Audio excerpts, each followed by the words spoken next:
Hello everyone, welcome to my channel. सगळ्यांचं खूप खूप खूप स्वागत आहे आपल्या चॅनलवरती। तर हा जो व्हिडिओ आहे मी काल तुमच्यासोबत शेअर केलेला होता की मी औरंगाबादला गेली आहे साखरपुड्याच्या कार्यक्रमासाठी।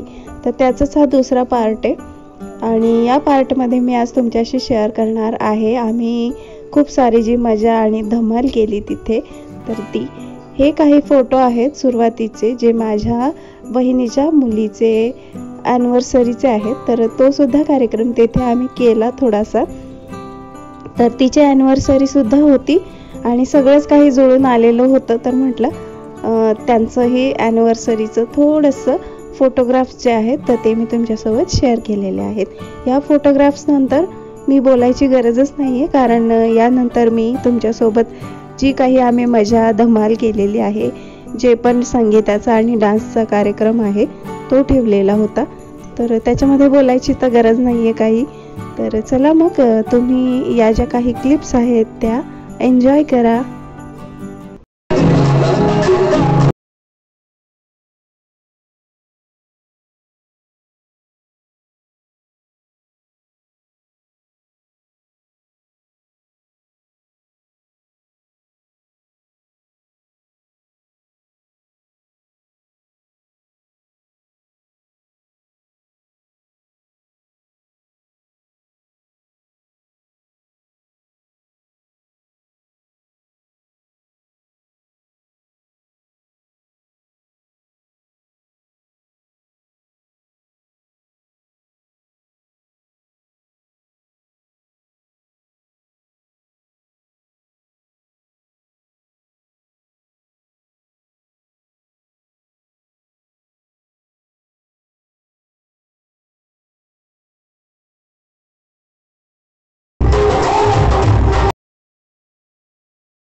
Everyone, welcome to my channel. सगळ्यांचं स्वागत आहे आपल्या चॅनलवरती. तर सकाळपासून बोलेल म्हटलं, पण बोलायला काही वेळ मिळालाच नाही. आजचा म्हणजे पूर्ण प्रवास तर आमचा म्हणजे सकाळी 7 वाजता आम्ही निघालो घरातून आणि तेव्हापासून चा जो दिवस आहे आमचा तो पूर्ण प्रवासामध्ये गेला. इथे यायला आम्हाला 5 वाजले आणि लगेचच 6-7 वाजता साखरपुडे असा कार्यक्रम होता. आणि टायटल थंबनेलवरून तुम्हाला कळालंच असेल की माझ्या लेकाचं लग्न. तर लेकाचं म्हणजे चुलत बहिणीच्या मुलाचं लग्न आहे. तर तिकडे आली आहे मी आणि हे लग्न आहे औरंगाबादला. तर 3-4 दिवस मी आहे इथे. तर इथले ब्लॉग मग मिळतील तुम्हाला. आज साखरपुड्याचा कार्यक्रम तर झाला आणि मी माझी साडी वगैरे पण चेंज केली आहे. फक्त आता मेकअप उतरवायचं बाकी होता आणि हे दोघं तर झोपलेत पण. तर ही रूम आहे आणि ही हॉलवरचीच रूम आहे, म्हणजे इथेच लग्न आहे आणि इथेच रूम आहेत. तर भरपूर साऱ्या रूम आहेत, इथेच राहायची सोय पण आहे. तर मी इथेच थांबली आहे मग, कारण माझी पूर्ण सोय इथे आहे. तर मग कशाला घरी उगाचंच म्हटलं. आणि ही जी रूम आहे इथून बेड आहेत पूर्ण. तर मी बॅक कॅमेऱ्याने दाखवेल तुम्हाला. इथून बेड आहेत आणि ही पूर्ण रूम आम्हाला तिघांनाच दिली आहे. त्यानंतर इथेच टॉयलेट, बाथरूम आणि आंघोळीची पण सोय आहे. तर म्हटलं इथेच झोपूयात उगाच दुसरीकडे जाण्यापेक्षा. आणि रात्रीमध्ये भाऊ वहिनी पण येणार आहेत. तर ते येतील एक 3-4 वाजेपर्यंत इथे पोचतील. मग ते आल्यावरही इथेच येणार आहेत डायरेक्ट. तर मग आजचा ब्लॉग मी इथेच थांबवते. आय होप हा छोटासा व्हिडिओ तुम्हाला नक्की आवडला असेल तर जरूर लाईक करा, शेअर करा आणि अजून सबस्क्राईब नसेल केलं आपल्या चॅनलला तर पटकन करून टाका. भेटूया उद्याच्या आणि छानशा अशा ब्लॉगमध्ये. तोपर्यंत बाय बाय.